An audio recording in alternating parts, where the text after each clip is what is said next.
पर शास्त्र कहते हैं कि धर्म निकट आया तो जीवन प्रकाशित हो जाएगा, उसके अर्थ उजागर हो जाएंगे। धर्म के आते ही जीवन में अपने होने के अर्थ और अपनी सत्ता, अपने उद्देश्य, अपना लक्ष्य उद्घाटित हो जाएगा। धर्म के प्रवेश से ही जीवन के अर्थ उजागर हो जाते हैं। अभी जीवन के अर्थ उजागर नहीं है, वो प्रकाशित नहीं है, अभी वो पूरी तरह प्रकार से स्पष्ट नहीं है। तो कोई पूरी क्लैरिटी अभी है नहीं हमारे आसपास स्वयं को लेकर, कोई बहुत स्पष्टता नहीं है, कुछ एकदम ऐसा उजला हुआ सा उद्देश्य हमारे सामने नहीं है।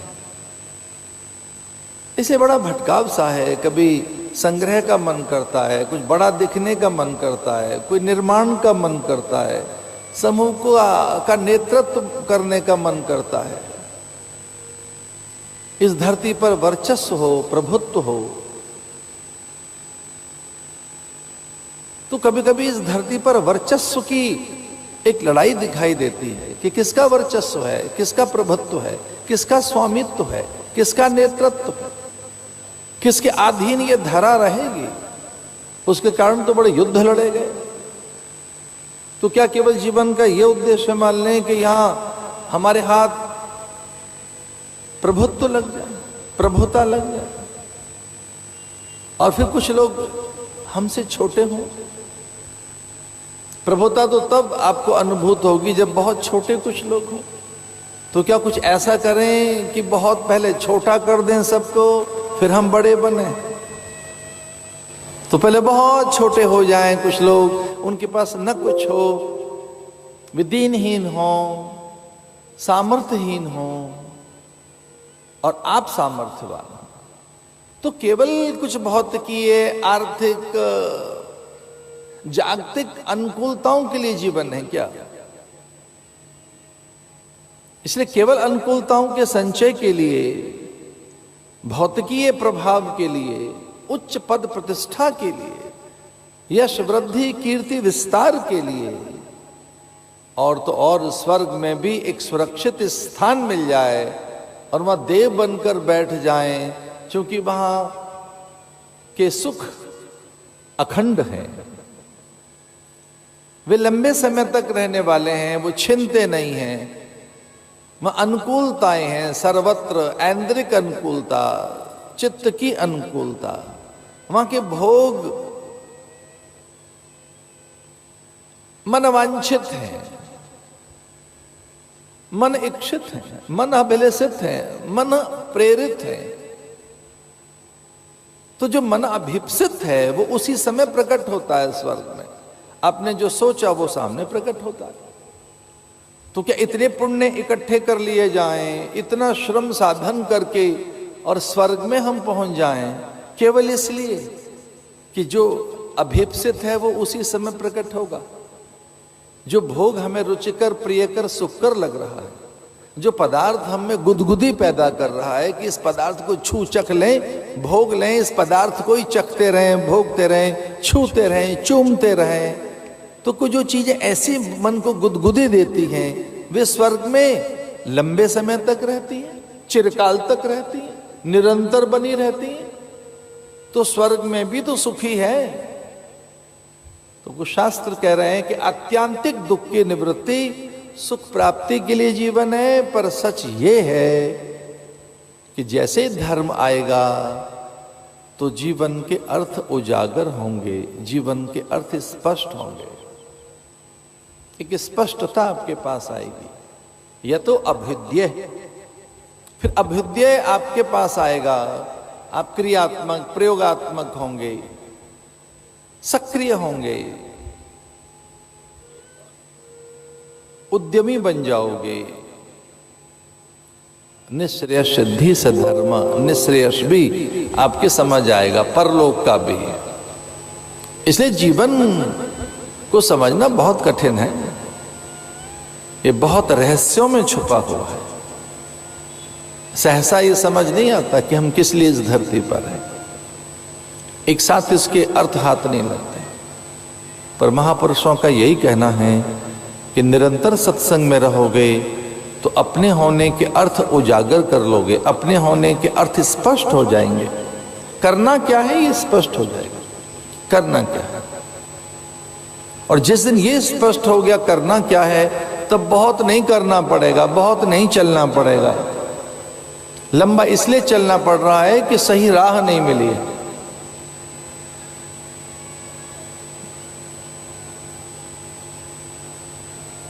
तो सत्संग एक उजागर करता है जीवन के पथ को, आलोकित करता है जीवन के पथ को। हठात वो असत्य से सत्य की ओर लेकर आता है। यही तो प्रार्थना की गई वैदिक काल में, कि मैं असत्य से हठात हट सकूं, इतना बल दे मुझे, क्योंकि असत्य मुझे अपनी ओर खींचता है।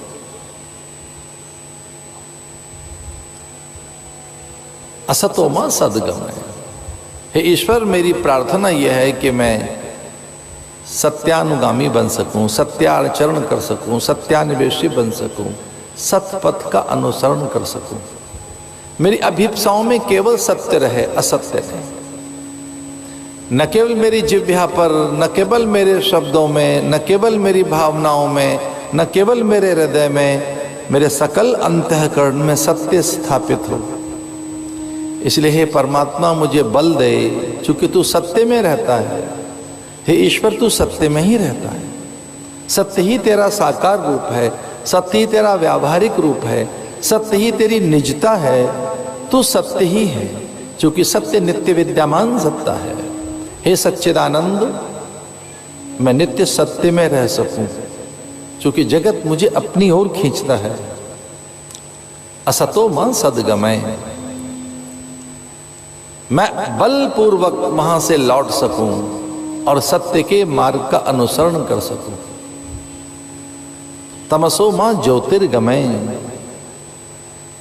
मैं अंधकार से प्रकाश की ओर आ सकूं, मुझे वो सब उजाले दे, मुझे वैसा प्रकाश दे जिससे मेरे अर्थ उजागर हों, मैं स्वयं को पहचान सकूं, अपने लक्ष्य को, अपने कर्तव्य को, कर्तव्य पथ पर विचलित न हो सकूं। वैदिक काल में ऐसी प्रार्थनाएं की गई। तमसोमा ज्योतिर्गमय। मैं प्रकाश के आसपास ही रहूं, अंधेरे में कुछ दिखता नहीं है, प्रकाश में ही तो स्पष्टता है।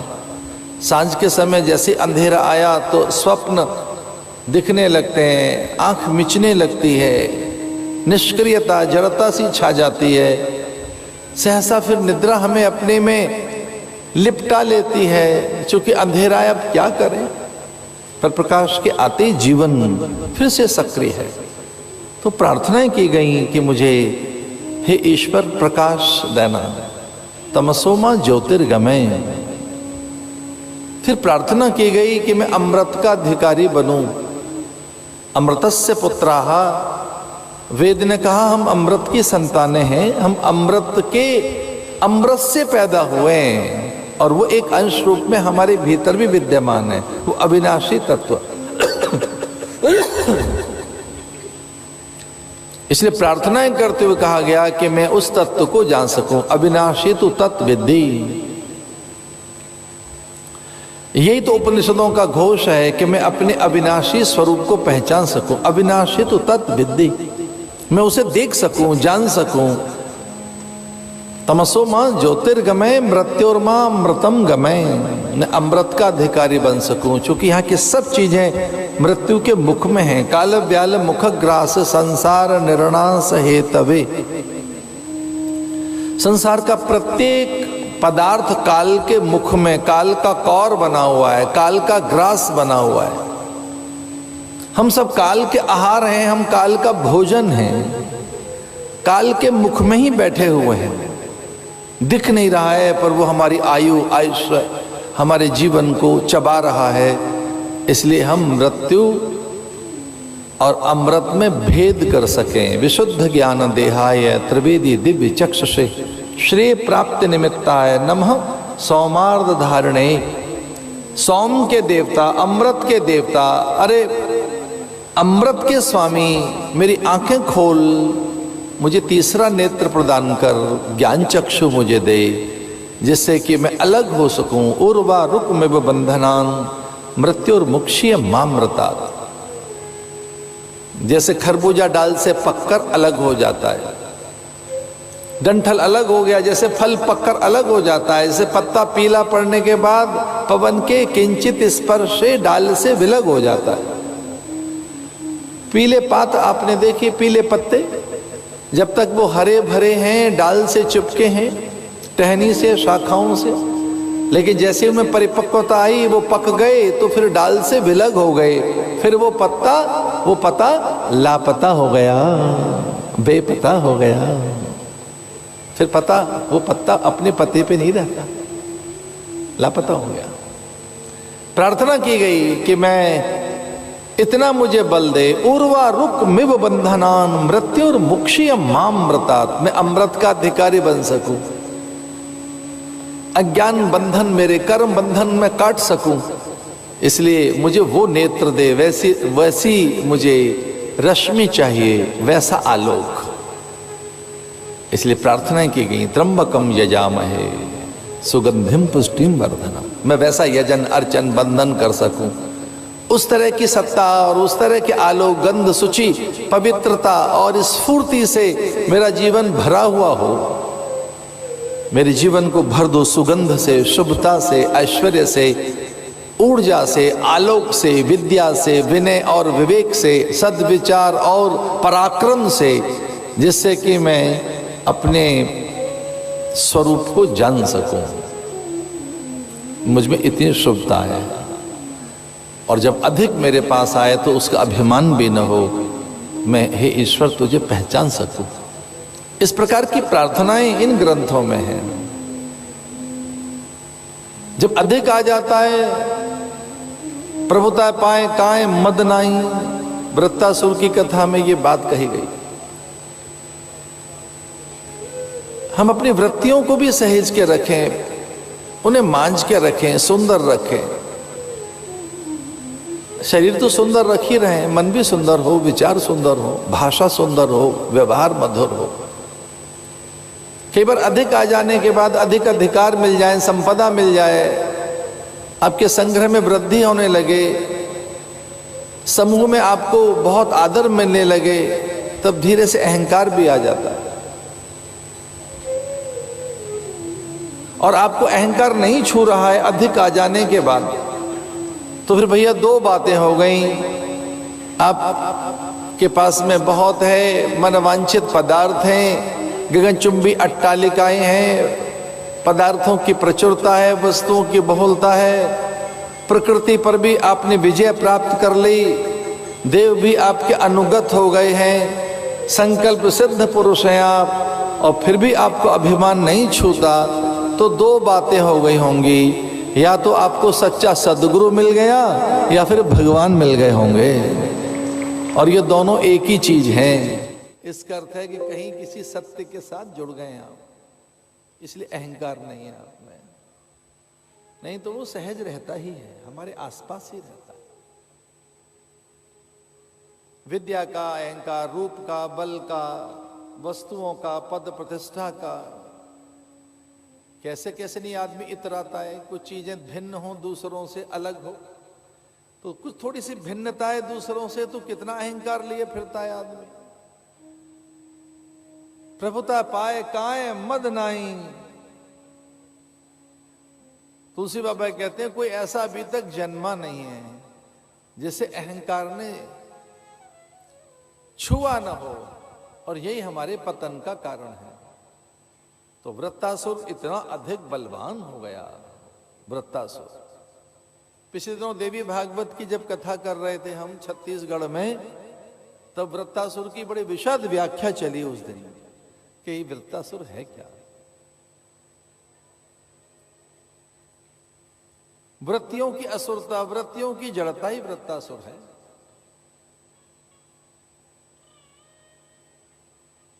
कि जिनके पास अधिक,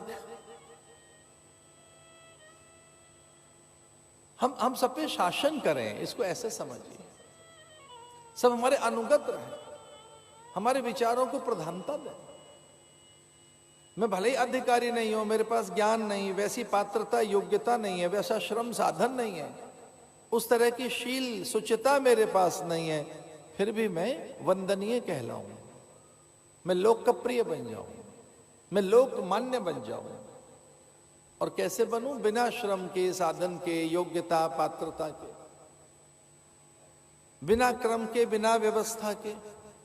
तो बिना क्रम के मैं आगे पहुंच जाऊं, पहले 1 2 3 4 न हो, मेरे साथ तो सीधे 100 लग जाए।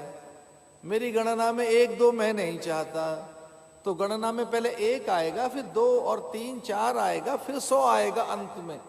तो कुछ लोग कहते हैं इतना श्रम नहीं करेंगे, गणना में हमें तो शताधिक दीजिए, सहस्त्राधिक दीजिए, लक्षाधिक दीजिए, हमें तो अनंत दे दो, उतना दे दो जितना किसी के पास ना हो।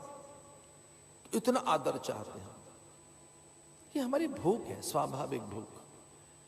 मन बहुत आदर चाहता है, मन नित्य रहना चाहता है, विजयी रहना चाहता है।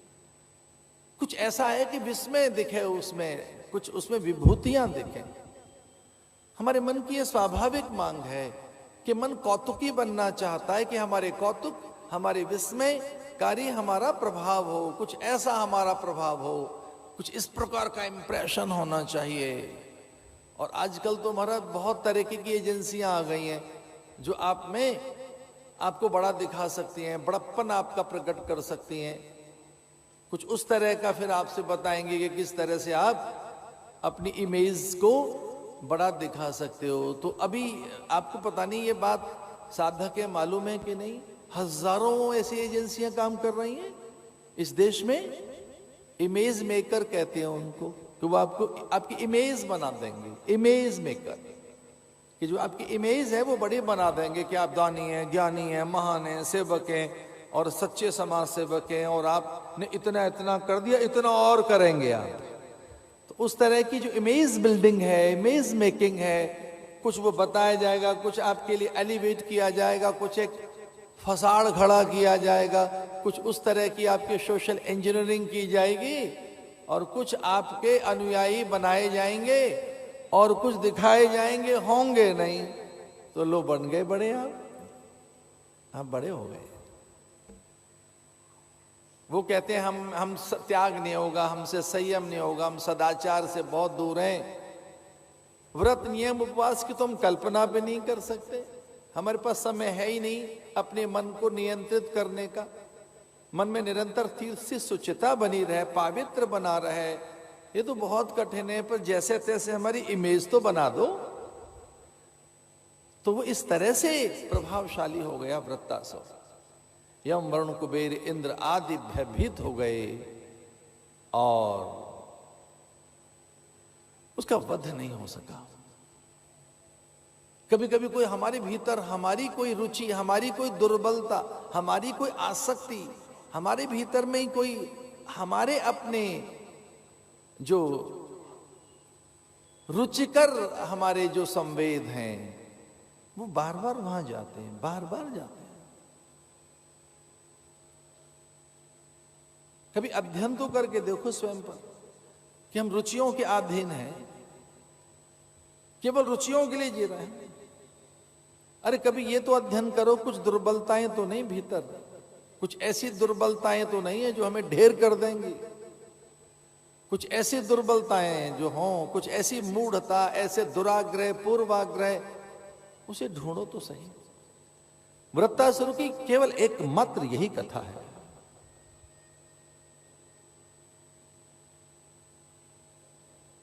तो कभी आप ये अध्यास, अभ्यास, रुचि, प्रकृति, अपनी प्रतिक्रियाओं के प्रति कभी तो सचेत हों।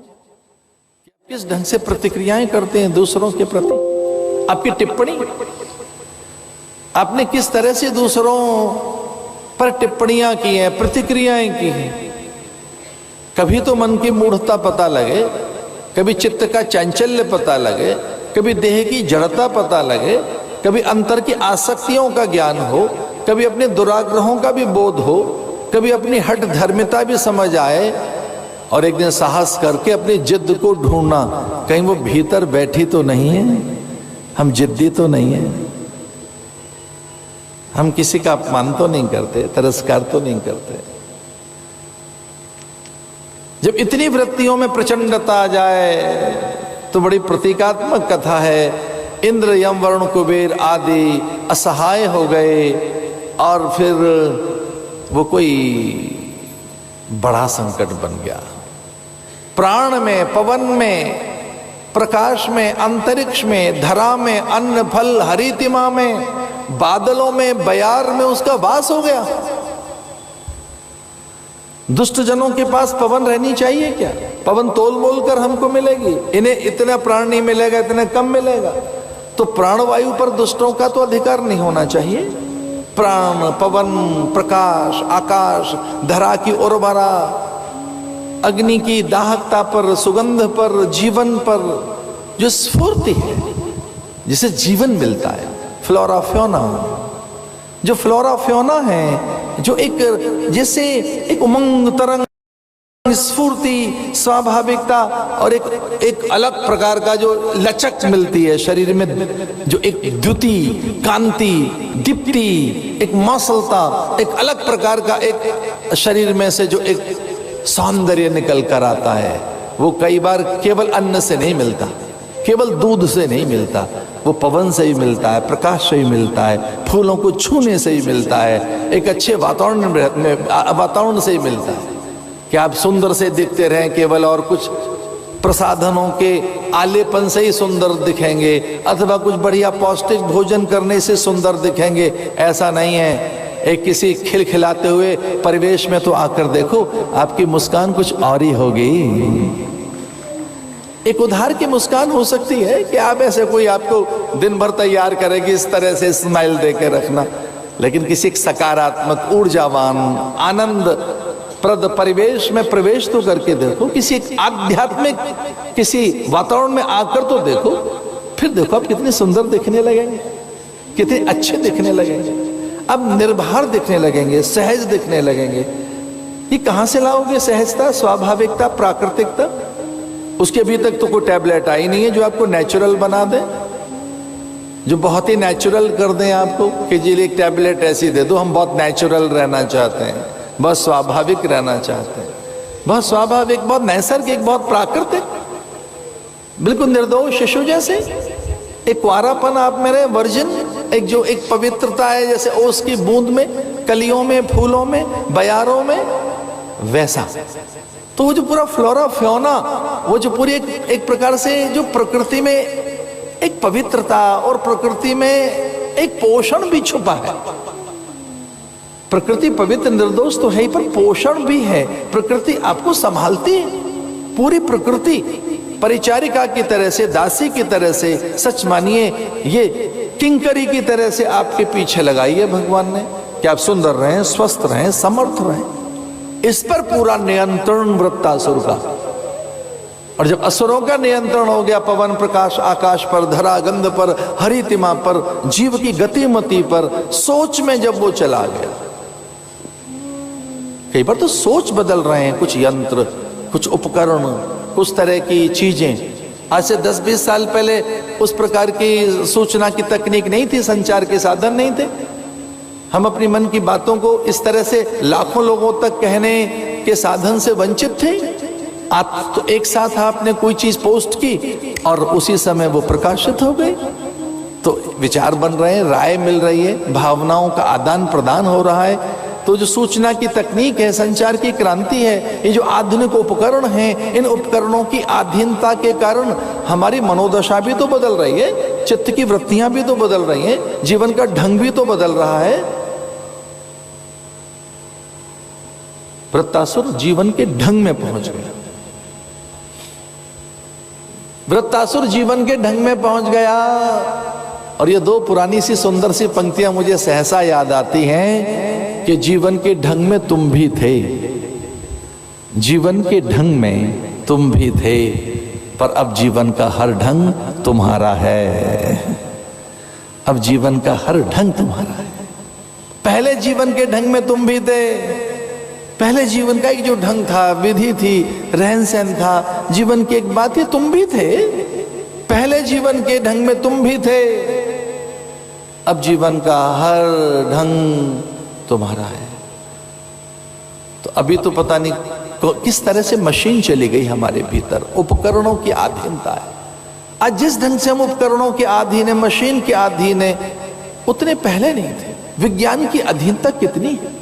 अच्छा, विज्ञान तो इसलिए बना कि हमें समय हाथ लगेगा। भाई 100 बरस पहले किस ढंग से आदमी चलता था, यातायात के साधन क्या थे, आज तो शटल में कहां पहुंच रहा है। तो पहले तो डकिया लाता, कब संवाद होते, कब संदेश मिलता, आज तो तुरंत संवाद है। तो विज्ञान ने एक ही चीज दी है, ध्यान रखना, वो दिया आपको समय, एफिशिएंसी दी है, पर पता नहीं है कि नहीं आपने, आपको तो समय दिया पर पता नहीं उसका आप लाभ ले रहे हैं कि नहीं ले रहे। तो जितने अधिक वैज्ञानिक प्रयोग होते गए, हमारी भाषा बदलती गई, और वैज्ञानिक त्वरित गति ने, द्रुत गति ने हमारी नई भाषा बना दी। बिजी हैं जी, हम तो बहुत बिजी हैं। अरे आपको तो विज्ञान ने समय दिया था, आप कहते हैं मैं बहुत व्यस्त हूं। आप व्यस्त नहीं, अस्तपस्त हैं। आपको क्रम नहीं आता, जीने का ढंग नहीं आता। तो जीवन के ढंग में चला गया वृत्तासुर, सोच में चला गया, विचार में, संकल्प में, प्रकृति में, व्यवहार में, लेन देन में। और जब हमारे व्यवहार में असुचिता आ जाए, अपवित्रता आ जाए, अभद्रता आ जाए, जीवन में जो शील नहीं रहता, तब आत्मा चित्कार करता है।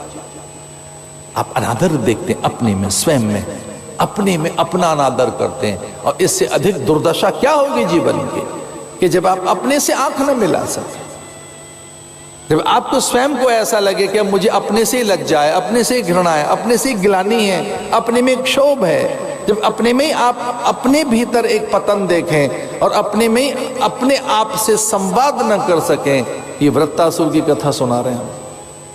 कौन वध करे उसका? कोई ऐसा अजेय पुरुष, आप्तकाम पुरुष, जिसके अंतःकरण ने कभी जगत को छुआ न हो। भाई साधु तो कई प्रकार के हैं। एक साधु ऐसे भी हैं जो संसार में रहते हैं। हम तो देखो सब ऐसे प्राणी हैं जो संसार में रहने वाले प्राणी हैं। हम सब प्राणी पता है कौन से हैं? सांसारिक प्राणी हैं। हम सब संसार में रहने वाले प्राणी हैं, और हमारे मन में भी संसार रहता है और हम संसार में रहते हैं। हम संसार में रहते हैं और ये संसार भी हमारे मन में भरा पड़ा है। पर हमने तो ऐसे भी महात्माओं के दर्शन किए हैं जो संसार में तो रहते हैं, उनके भीतर में संसार नहीं रहता, उनके भीतर में जगत नहीं रहता। जगत खो गया है उनका, जगत दूर चला गया है। जगत जानते हो कितना रहता है उनमें? जैसे पानी पे लकीरें खींचे तो खिंचते खिंचते मिटती जाती है, वो ठहरती नहीं। पानी पर अगर लकीरें खींचेंगे तो खिंचते खिंचते मिटती जाएगी, ठहरेगी नहीं। इतने से पल के लिए, कुछ पल भर के लिए महात्माओं में संसार रहता है। मैंने बहुत भीतर से बड़े बड़े महात्माओं के अंतःकरण को झांक कर देखने का प्रयास किया। अच्छे अच्छे महात्माओं के अंतःकरण, मुझे लगा कि भीतर में झांक के देखें चल क्या रहा है। तो जब उनके भीतर में झांक के देखने का हमने प्रयास किया तो वहां संसार नहीं था, वहाँ पदार्थ के लिए कोई संग्रह और संचय की भावना नहीं थी, किसी प्रकार के उनके अंदर राग द्वेष नहीं थे।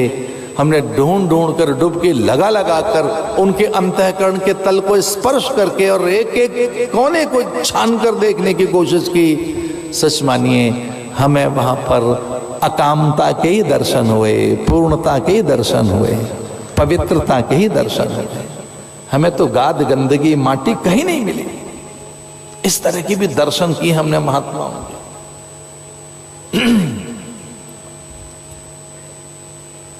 देवगुरु बृहस्पति ने उपाय की बात कही और इसमें मेरा दृढ़ विश्वास है। इसी विश्वास के सहारे में जीता रहा अभी तक।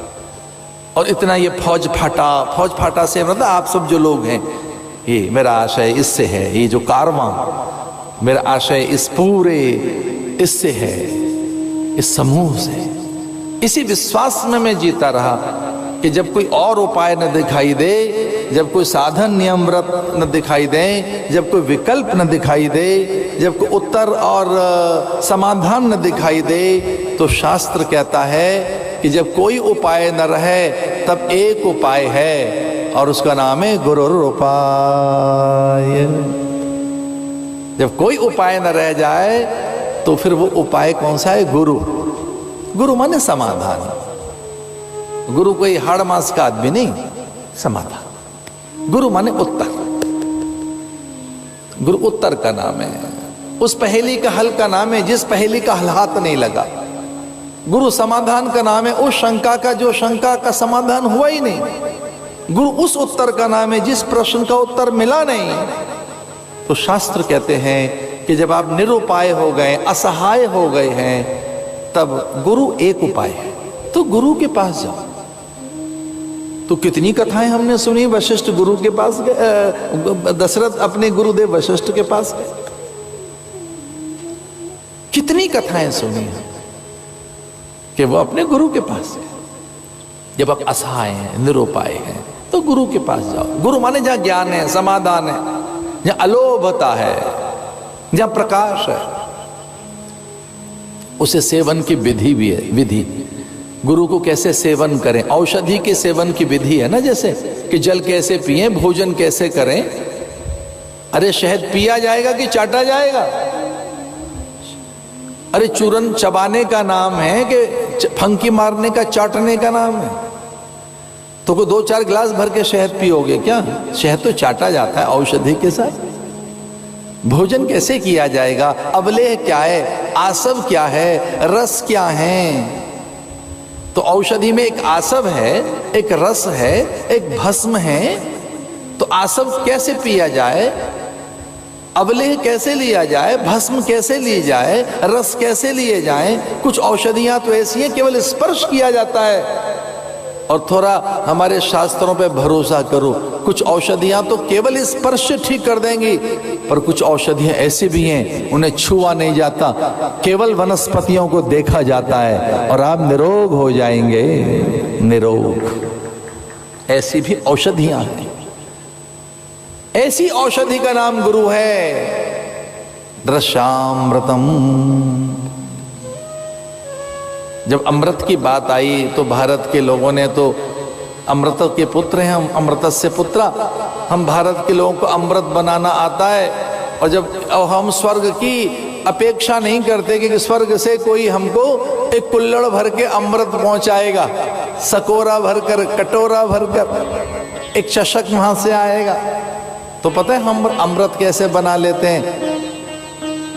पंचामृतम, गाय की 5 चीजें इकट्ठी कर लो, पंचामृत हो गया। और गाय तो बहुत दूर है भैया, किसी ऐसे महापुरुषों के चरण धो लो तो वो चरणामृत हो गया, चरणामृत, पंचामृत। शालिग्राम जी को स्नान करा दें, दूध से अमृत हो गया। अब न तो दूध है, न शालिग्राम है, और न महापुरुष है, न वो चरण धुलवा रहे हैं, तो हमें अमृत कैसे मिले? तो पता है फिर एक और बात कही, रामामृतम, नामामृतम, कृष्णामृतम, तव कथामृतम, तप्त जीवनम। कथा सुन लीजिए, उसमें अमृत मिल जाएगा। हमारा कथा के लिए समय नहीं है। अरे नामामृतम, नाम जप लो, उससे अमृत मिल जाएगा। अरे कौन नाम जपे महाराज, नाम जपने में बहुत देर लगती है, हमें तो जल्दी वाला अमृत बताओ। तो फिर एक जगह लिखा है दृश्यामृतम, दर्शन कर लीजिए उनके, मत जपो, दृश्यामृतम। तो उनके दर्शन करने से भी कभी कभी अमृत का, किनके? वो जो पहुंचे हुए हैं, वीतराग हैं, वीतराग विषम वा चित्तम साधुनाम दर्शनम पुण्यम। शास्त्र कहता है जिन्होंने अपने अंतःकरण को शांत कर लिया है, ऐसे महापुरुषों के दर्शन से ही अमृतानुभूति होती है। और हमारा दर्शन के लिए भी समय नहीं है हमारे पास। तो चरणामृत कैसे बनाएं, पंचामृत कैसे बनाएं, कथामृत कहाँ से लाएं, नामामृत कैसे लाएं, दृश्यामृतम किसका दर्शन करने कब जाएं, ये भी बड़ा कठिन सा लगता है। तो कोई सरल विधि बताओ। तो एक और सरल विधि बताते हैं, स्मृतिमृतम, स्मृत्यामृतम, स्मृत्यामृतम। केवल स्मरण कर लीजिए, और वो कहीं दूर नहीं है। राम तुझसे दूर नहीं, तेरा भी कसूर नहीं, वेखण वाली आंख जड़ी, ओदे बिच नूर नहीं। राम तुझसे दूर नहीं, वो तेरे से दूर कहाँ है, बस तू आंख बंद कर और वो तेरे पास है, अमृत। तो ऐसे महापुरुष के पास पहुंचे। और ये भैया संतों की बात निराली देखी हमने, उनकी बातें निराली। उनके पास सारे उपाय हमने देखे, देखने में फक्कड़ से लगते हैं, देखने में लगता है इनके पास तो कुछ है नहीं, पर मेरा बहुत बड़ा विश्वास है और आप इस विश्वास को आज अपने मन में बैठाइए कि जब कभी कोई कठिनाई हो तो महापुरुषों से शेयर कीजिए, आपकी राह आसान हो जाएगी, डगर आपकी आसान हो जाएगी।